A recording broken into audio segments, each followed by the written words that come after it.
We're living in a strange time, a time where the world claims to be more connected than ever, yet more people have never felt more alone. Sounds contradictory, right? Billions of people are online, thousands of followers, endless notifications, messages, comments, reactions, but somehow the deeper connections that we actually crave have become rarer than ever. And if you felt this disconnect yourself, you're not imagining it, you're not wrong. There's a real loneliness epidemic happening, and almost nobody's talking about it, honestly. We grew up believing that technology would bring us closer, that we'd have friends across the world. Constant communication, instant access to anyone at any time, and in a way that part came true. But what we didn't expect was that the digital flood of interactions would come with a trade-off. Real, meaningful relationships slowly being replaced with quick, superficial ones. We've learned how to connect, but not how to form a real bond. We've mastered communication, but we've forgotten intimacy.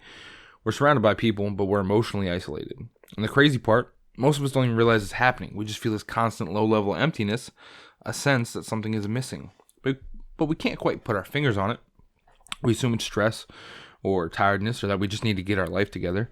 But beneath the surface, what we're missing is something deeply human, and that's real companionship. Not likes, not DMs, not group chats, actual real connection. The kind that makes you feel understood, supported, and seen. Superficial interactions can't replace deep relationships, and yet that's what most of us are surviving on daily. A heart emoji instead of a conversation, a comment instead of a call, a meme sent instead of asking, how are you really doing? These quick hits of digital closeness trick our brains into thinking we're connected, but emotionally, we stay starving. It's like eating junk food. The more you consume, the more empty you feel, and the more you crave something real. This is why people can have a big social circle and still feel lonely. This is why you can't go out every weekend and still feel. This is why you can go out every weekend and still feel empty. This is why someone can constantly be surrounded by others and still feel like there's no one they can turn to when life gets hard. Because without depth, relationships stop being relationships, they become performances, highlights, surface level interactions that never go beneath the mask. Loneliness isn't just an emotional issue, it's mental one, it's a physical one. Studies have shown that chronic loneliness increases the risk of depression, anxiety, cognitive decline, sleep problems, and even heart disease. Some researchers actually compare long-term loneliness to smoking 15 cigarettes a day. That's how deeply it affects the human body, because we're not designed to do this life alone. We're wired for companionship, closeness, and belonging. And when those things disappear, something inside us starts to break down. What makes this epidemic so dangerous is that most people are too embarrassed to admit they're lonely. There's a stigma. It feels like confessing that you don't have value or that you somehow failed socially. So people keep this stuff to themselves. They stay silent. They pretend everything is fine, and that the quietness of it all makes the epidemic harder to see. It's invisible, but it's happening everywhere. Young people, adults, men, women, professional students, even people in relationships.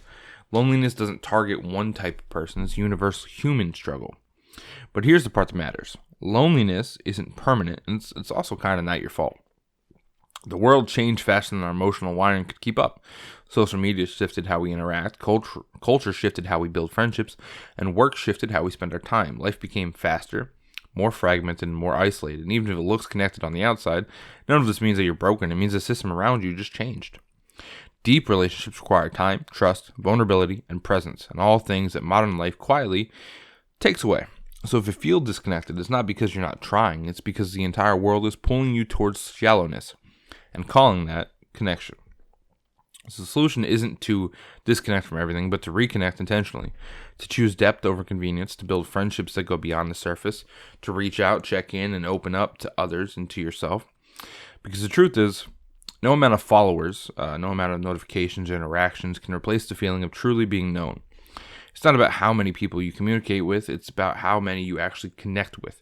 Real connection doesn't come from constant contact, it comes from meaningful contact. If you've been feeling alone, you're not alone in that feeling.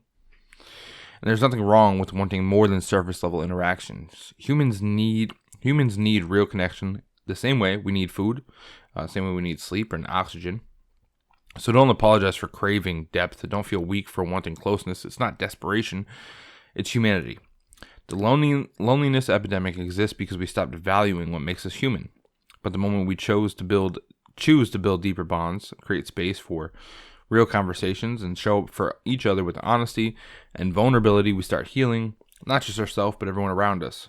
So real connection is still possible. Real relationships are still out there. And no matter how disconnected the world becomes, the one thing that will always matter most is the same thing humans have needed since the beginning of time, and that is each other. If you guys enjoyed the video, drop a like. I know it's a little shorter one. Comment down below and subscribe. I'll see you guys next one. Peace out.